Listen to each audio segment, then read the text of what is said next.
اعوذ باللہ من الشیطان الرجیم بسم اللہ الرحمن الرحیم اللہم صلی علی سیدنا محمد وعلی آلہ واصحابہ اجمعین۔ اے اللہ ہمیں حق کو پہچاننے کی توفیق عطا فرما، سچ بولنے کی ہمت اور عمل کرنے کی طاقت عطا فرما۔ اے اللہ ہمیں فتنوں میں ثابت قدم رکھ، ہمارے دلوں کو پا کر ہمیں اپنے نبی علیہ الصلوۃ والسلام کی سنت پر چلنے والا بنا، آمین یا رب العالمین۔ السلام علیکم ورحمۃ اللہ وبرکاتہ۔ میں ہوں آپ کا میزبان ساجد کشمیری اور آپ دیکھ رہے ہیں کشمیر ٹی وی 008۔ سامعین کرام، آج کا موضوع حساس، گہرائی والا اور دل کو جو جوڑنے والا ہے۔ کیا ترکیہ، ایران اور پاکستان وہ مشرقی لشکر ہیں جو امام مہدی علیہ السلام کی مدد کریں گے؟ سامعین، یہ موضوع صرف سیاسی یا جغرافیائی بحث نہیں، یہ ایمان، کردار، سیاست، تاریخ اور عمل کا میلاپ ہے۔ آج ہم نہ صرف تاریخی اور مذہبی دلائل دیں گے بلکہ دلوں پر بھی ہاتھ رکھ کر سوال کریں گے کہ کیا ہم اس لشکر کا حصہ بننے کے قابل ہیں یا نہیں۔ یہ بات ذہن میں رکھیں کہ اسلامی نفوس میں آنے والی علامات کی تعبیر میں علماء کرام کی کئی آراء ہیں۔ بعض چیزیں واضح ہیں اور بعض چیزیں قیاس اور تعویل کے دائرے میں آتی ہیں۔ ہمارا مقصد یہ ثابت کرنا نہیں کہ صرف یہ تین ممالک ایک ہو کر رہیں گے، بلکہ حقیقت یہ ہے کہ جو بھی ملک یا خطہ امام مہدی علیہ السلام کی حمایت کرے گا وہ اس شرط پر ہوگا کہ وہاں ایمان ہو، اصلاح ہو اور قربانی کا جذبہ ہو۔ سامعین کرام، میں اس ویڈیو میں تین بڑے محاوروں پر بات کروں گا: حدیث اور روایات کا خلاصہ، مشرقی لشکر کا عمومی تصور، تین ممالک یعنی ترکیہ، ایران اور پاکستان کا تاریخی اور موجودہ پس منظر، اور آخر میں نتیجہ، وارننگ اور ذاتی حکمت عملی کہ ہم کیا کریں تاکہ ہم اس لشکر کا حصہ بن سکیں۔ سامعین کرام، یہ صرف تاریخی یا خیالی داستان نہیں، یہ موقع ہے کہ ہم اپنے آپ کو جانچیں کہ ہم دعا تک ہی محدود ہیں یا عمل تک بھی پہنچیں گے۔ آج کی ویڈیو کا ہر کلمہ اسی مقصد کے لیے ہے، دل جگانے کے لیے اور عمل کی راہ دکھانے کے لیے۔ سامعین کرام، احادیث میں مختلف انداز سے ایسی نشانیوں کا ذکر آیا ہے جو مشرقی لشکر، سیاہ پرچم اور بیت المقدس کی طرف روانگی کی طرف اشارہ کرتی ہیں۔ اہم بات یہ ہے کہ بہت سی روایات میں لفظ مشرق یا خراساں کا ذکر ملتا ہے۔ علماء کرام کا عمومی گیرا یہ ہے کہ مشرقی خطہ جو قدیم خراساں کہلاتا ہے، وہاں سے کوئی طاقت یا لشکر اٹھے گا، لیکن احادیث کو سمجھنے کا طریقہ یہ ہے کہ ہر روایت کو اس کے متن اور سند کے ساتھ دیکھا جائے۔ کچھ روایات مضبوط ہیں، کچھ کمزور، اور بعض کا قیاس اور تعلیل کے ساتھ مطالعہ ضروری ہے۔ سامعین کرام، نشانیوں کا مقصد صرف یہ بتانا نہیں بلکہ امت کو جگانا بھی ہے کہ جب فتنہ بڑھے گا تو ایمان والوں کو پہچاننا ہوگا۔ حدیث ہمیں یہ بتاتی ہیں کہ لشکر عمل اور ایمان کی بنیاد پر ہوگا، نام یا قومیت پر نہیں، یعنی اصل معیار انسان کا کردار ہوگا اور اس کا ایمانی وقار۔ یہاں ایک نقطہ واضح کرنا ضروری ہے کہ روایات کے تحت خراساں یا مشق جیسی اصطلاحات کثیر معنی رکھتی ہیں، کبھی جغرافیے کے طور پر لی جاتی ہیں اور کبھی علامتی طور پر۔ مثلاً سیاہ پرچم کی تعبیر مختلف مدارس نے مختلف انداز میں کی ہے۔ بعض نے اسے حقیقی فوجی پرچم کہا تو بعض نے اسے اصلاحی اور روحانی تحریک سے منسوب کیا۔ سامعین، وہ کون سے لوگ ہیں جو اللہ اور اس کے رسول کی راہ میں کھڑے ہوں گے؟ ہمیں یہ نتیجہ اخذ کرنا ہے۔ روایات نے جو تصویر دکھائی ہے وہ ایک ایسے لشکر کی ہے جو مشرق سے اٹھے گا،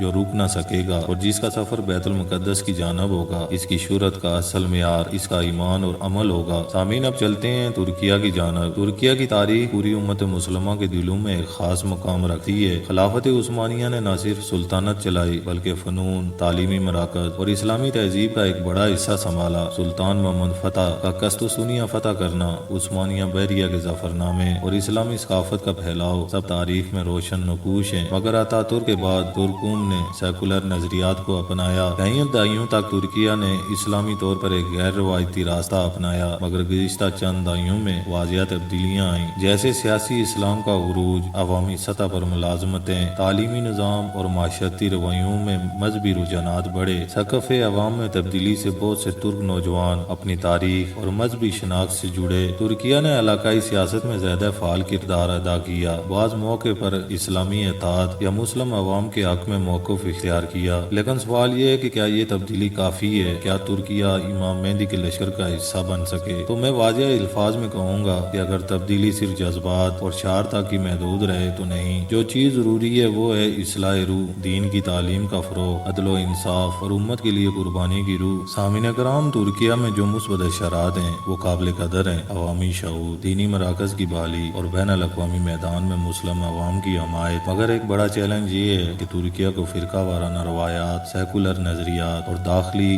سیاسی کشمکش سے سے بالاتر رہ کر ایک اخلاقی اور روحانی تحریک بننا ہوگا، تبھی وہ حدیث میں بیان کردہ رک نہ پانے والا مشرقی لشکر بن سکتا ہے۔ اور یاد رکھیں حدیث کا معیار ایمان اور عمل ہے، صرف جغرافیہ یا جنگی طاقت نہیں۔ اب چلتے ہیں ایران کی جانب۔ تو سامعین کرام، ایران کا معاملہ مختلف نوعیت کا ہے۔ ایران میں شیعہ عقیدے کے مطابق امام مہدی علیہ السلام کا تصور بنیادی حیثیت رکھتا ہے۔ وہاں کا نظام دین تے محور پر مبنی ہے اور ثقافتی طور پر مہدی کے تصور کا خصوصی مقام ہے۔ ایران نے عالم اسلام میں اپنے خلفاء کے ذریعے اثر و رسوخ پیدا کیا۔ حزب اللہ لبنان، یمن میں حوثی تحریک، عراق میں بعض گروہ، یہ سب ایران کے اثرات کی مثالیں ہیں۔ ایران کی قوت کا مرکز سیاسی اور تنظیمی نوعیت کا ہے۔ انہوں نے علاقائی نیٹ ورکس، اسلحہ، تربیت اور سفارتی اثرات کے ذریعے علاقائی سطح پر قدم رکھے، لیکن یہاں چند مسائل بھی ہیں۔ فرقہ واریت، ایران کا رول ماڈل اکثر فرقہ وارانہ تقسیم کو مزید گہرا کرتا ہوا نظر آتا ہے۔ اگر مقصد امت مسلمہ کی یکجہتی ہے تو فرقہ بندی ایک بڑا مسئلہ بن سکتی ہے۔ جب مذہب ریاست کے سیاسی ایجنڈے کا حصہ بن جائے تو بعض بار روحانی پاکیزگی اور اخلاقی صداقت متاثر ہوتی ہے۔ ایران کے بعض بیرونی اقدامات نے عالمی سطح پر کشمکش کو جنم دیا ہے، جس سے امت کی یکجہتی کو نقصان پہنچ سکتا ہے۔ تو یہاں پر یہ سوال اٹھتا ہے کہ کیا ایران مہدی علیہ السلام کے لشکر کا حصہ بن سکتا ہے؟ ہاں، مگر شرط یہ ہے کہ ایران اپنا نظریہ صرف اپنے مکتب تک محدود نہ رکھے، بلکہ اسے امت واحدہ کے تصور کے ساتھ مربوط کرے۔ یعنی امام مہدی علیہ السلام کو صرف شیعہ امام کے طور پر نہیں بلکہ امت کا امام مانے۔ جب نظریہ مہدی کو امت کے مجموعی مفاد کے تناظر میں دیکھا جائے گا تو ایران کا کردار بالکل مختلف اور مثبت ہو سکتا ہے۔ مزید اہم یہ کہ ایران کے اندر بھی ایسے لوگ ہیں جو حقیقی روحانیت، جہاد نفس اور ظلم کے خلاف جدوجہد کے نام پر کھڑے ہیں۔ ان لوگوں کو اگر امت کے مفاد میں ملایا جائے تو نتائج امید افزا ہو سکتے ہیں۔ سامعین کرام، اب چلتے ہیں پاکستان کی جانب۔ پاکستان دنیا کے نقشے پر ایک منفرد مقام رکھتا ہے۔ ایک بڑی مسلم آبادی، ایک فوجی قوت اور ایک ایسا تاریخی پس منظر جس نے مسلمانوں کو آزادی اور وقار کا حوصلہ دیا۔ پاکستان نے اپنے قیام کے ساتھ ہی اپنا ایک مخصوص مذہبی اور سیاسی نقشہ بنایا ہے، مگر اس کے اندر مسائل بھی واضح ہیں۔ سامعین کرام، پاکستان ایک ایٹمی صلاحیت اور ایک مضبوط فوجی ڈھانچے والا ملک ہے۔ کئی موقعوں پر پاکستان نے امت کے لیے جذباتی اور سیاسی حمایت بھی کی۔ جنوبی ایشیا اور وسطی ایشیا کے درمیان ایک پل کی حیثیت رکھتا ہے، لیکن اس کے ساتھ ساتھ پاکستان کے مسائل بھی ہیں، جیسے فرقہ واریت، علاقائی علیحدگیاں اور سیاسی عدم و استحکام، تعلیم کی کمی، بے روزگاری، ثقافتی زوال اور نوجوانوں کا طرز زندگی، کرپشن، بدعنوانی، دینی اور اخلاقی تعلیم میں کمی۔ سامعین کرام، یہ سب مسائل اس بات کا سبب بنتے ہیں کہ پاکستان اگرچہ بیرونی طور پر طاقتور نظر آتا ہے مگر نفس عمل میں کمزور رہتا ہے۔ امام مہدی علیہ السلام کے لشکر کا معیار ہماری باطنی پاکیزگی، نماز، روزہ اور جہاد نفس پر مبنی ہوگا، اور یہ وہ چیزیں ہیں جن میں تبدیلی وقت اور مسلسل اصلاح چاہتی ہے۔ پاکستان میں ہزاروں نوجوان، علماء اور معاشرتی کارکن ایسے ہیں جو دین کے مطابق زندگی گزارنے کی کوشش کر رہے ہیں۔ اگر ان میں یہ تبدیلیاں ممکن ہو سکیں تو پاکستان واقعی اس مقدس لشکر کا اہم حصہ بن سکتا ہے۔ دینی اور دنیاوی تعلیم کا توازن، قانونی نظام میں اصلاح اور شفافیت، فحاشی اور غیر اسلامی اقدار سے لڑائی اور امت کے لیے قربانی کا جذبہ۔ سامعین کرام، یاد رکھیں کہ ایٹمی قوت ہونا ممکنہ دفاع کی علامت ہے، مگر ایمان اور تقوی وہ چیزیں ہیں جو امام مہدی علیہ السلام کے لشکر کو بامعنی بناتی ہیں۔ سامعین، ہم نے ہر ملک کا الگ الگ جائزہ لیا۔ اب سوال آتا ہے کہ اگر ترکیہ، ایران اور پاکستان کسی وقت واقعی اصلاح کی راہ اپنائیں اور آپس میں دشمنی چھوڑ دیں تو کیا وہ ایک مشترکہ لشکر بن سکتے ہیں؟ تو اس کا جواب یہ ہے کہ مختلف قوتیں مل کر ایک ایسی قیادت دے سکتی ہیں جو امت کے لیے مثال بنے۔ فوجی وسائل، سیاسی اثر اور روحانی مراکز کا امتزاج ایک مؤثر قوت بنا سکتا ہے۔ عالمی سیاست میں مسلم دنیا کا ایک مربوط رد عمل مؤثر ثابت ہو سکتا ہے، مگر یہ سب تبھی ممکن ہے جب یہ تینوں ممالک اپنے فرق، انا اور علاقائی مفادات کو ترک کر کے امت واحدہ کو مقدم رکھیں۔ یہ بہت مشکل مگر ناممکن نہیں، بشرطہ قیادت میں تقوی ہو، انصاف ہو اور مقصد صرف ذاتی اقتدار نہ ہو بلکہ امت کی فلاح ہو۔ سامعین کرام، قرآن و سیرت ہمیں یہ بتاتی ہے کہ اصل فتح وہی ہیں جو دلوں کی حالت بدلیں۔ زمین پر فوجی فتوحات وقتی ہیں مگر وہی فتح مستقل ہے جو انسان کے دلوں میں ایمان کی روشنی لے آئے۔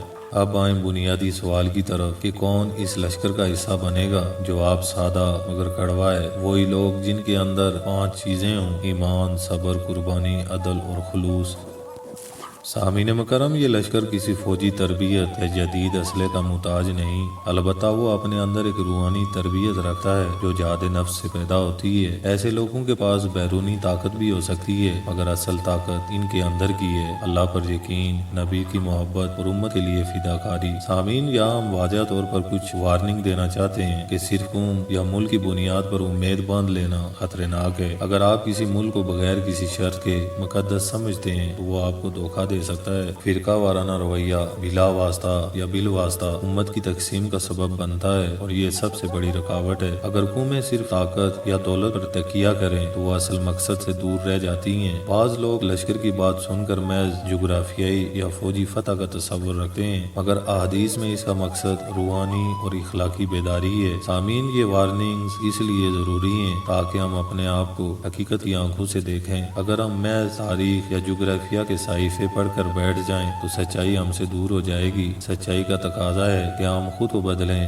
اور یہ کام اندر سے شروع ہوتا ہے۔ سامعین، اب جب ہم جان گئے ہیں کہ معیار کیا ہے تو سوال یہ ہے کہ ہم ذاتی طور پر کیا کریں تاکہ ہم اس لشکر کا حصہ بن سکیں۔ تو اس کے لیے فجر سے لے کر عشاء تک نماز کو باقاعدہ بنائیں، جماعت میں شرکت کی کوشش کریں۔ نماز انسان کو اللہ سے جوڑتی ہے۔ روزانہ قرآن پاک کی تلاوت کریں اور کم از کم ایک آیات ترجمہ کے ساتھ پڑھیں، کیونکہ قرآن دل کی غذا ہے۔ فرقہ وارانہ الفاظ سے پرہیز کریں اور اپنے بھائی کی عزت کریں۔ دنیاوی اور دینی دونوں طرح کا علم حاصل کریں۔ علم انسان کو قیادت دینے کے قابل بناتا ہے اور اپنے معاشرے میں خدمت کے منصوبے بنائیں۔ اسپتال، تعلیمی پروگرام اور فلاحی کاموں میں حصہ لیں۔ غیبت، چغلی اور جھوٹ سے بچیں۔ یہ چیزیں معاشرے کو اندر سے کھوکھلا کر دیتی ہیں۔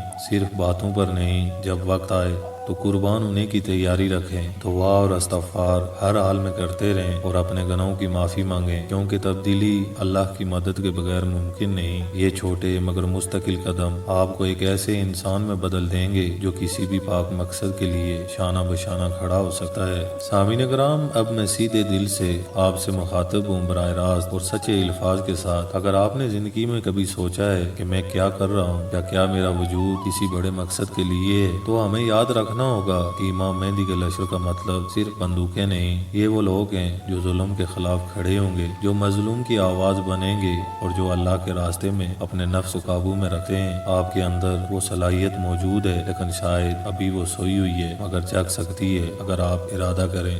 میں آپ سے وعدہ نہیں مانگ رہا، صرف آپ سے کہتا ہوں، آج سے ایک چھوٹا قدم اٹھاؤ، نماز درست کرو، ایک آیات با ترجمہ روزانہ پڑھو، ایک نیک کام کرو، ایک رشتہ ٹھیک کرو۔ یہ سب چھوٹے قدم بڑے سفر کا آغاز ہیں۔ سامعین، یہاں جذباتی وارننگ بھی ہے۔ اگر ہم محض انتظار کریں گے اور عمل نہ کریں گے تو ہم کبھی اس لشکر میں شامل نہیں ہوں گے۔ انتظار قبول ہے، مگر انتظار کے ساتھ عمل بھی ضروری ہے۔ ترکیہ، ایران، پاکستان تینوں کے پاس وہ صلاحیتیں ہیں جو ایک مشترکہ لشکر کے لیے درکار ہیں، مگر شرط یہ ہے کہ ان میں اصلاح، اطاعت اور روحانی بیداری آئے۔ حدیث میں جو مشرقی لشکر کا ذکر ہے وہ عمل اور ایمان کی بنیاد پر ہوگا، نہ کہ صرف نام یا جغرافیے کی بنیاد پر۔ اصل سوال یہ نہیں کہ وہ کون ہے، بلکہ یہ ہے کہ ہم خود کیا ہیں۔ اگر ہم خود کو سنبھال لیں تو ہم اس لشکر کا حصہ بن سکتے ہیں۔ کامیابی کا راز صرف اسلحہ یا فوجی قوت نہیں، بلکہ اپنے اندر کی ایمان، خلوص اور قربانی میں ہے۔ سامعین مکرم، دنیا کی ہر فتح کے پیچھے ایک اندرونی فتح چھپی ہوتی ہے، یعنی دل کی فتح۔ جب انسان اپنے نفس کو فتح کر لیتا ہے تو خواہ اس کے پاس کتنی بھی چھوٹی یا بڑی طاقت ہو، وہ واقعی عظیم بن جاتا ہے۔ امام مہدی علیہ السلام کا لشکر بھی اسی طرح کا لشکر ہوگا، دلوں کی صفائی، ایمان کی قوت اور عمل کی صداقت والا۔ اے اللہ، ہمیں ان لوگوں میں شامل فرما جنہوں نے اپنے نفس کو سنوارا، جنہوں نے دین کی راہ میں عمل کیا، جنہوں نے ہجرت قلب سے اصلاح کی۔ اے اللہ، ہمیں اپنے محبوب علیہ الصلوۃ والسلام کے سچے پیروکاروں میں شامل فرما اور ہمیں وہ قوت عطا فرما جس سے ہم ظلم کے خلاف کھڑے ہو سکیں۔ یا اللہ، امت مسلموں کو اطاعت اور ہدایت دے۔ سامعین کرام، اگر آپ کو یہ ویڈیو متاثر کن لگی ہو تو برائے کرم کشمیر ٹی وی 008 کو سبسکرائب کریں، بیل آئیکن دبائیں تاکہ آئندہ کی ویڈیوز آپ تک فوراً پہنچیں۔ ویڈیو کو لائک کریں اور اپنے دوستوں، رشتہ داروں اور نوجوانوں کے ساتھ شیئر کریں، کیونکہ شاید یہی ایک ویڈیو کسی کے دل کو بدل دے۔ اللہ آپ کا، ہمارا اور پوری امت مسلمہ کا حامی و ناصر ہو۔ وآخر دعوانا ان الحمدللہ رب العالمین۔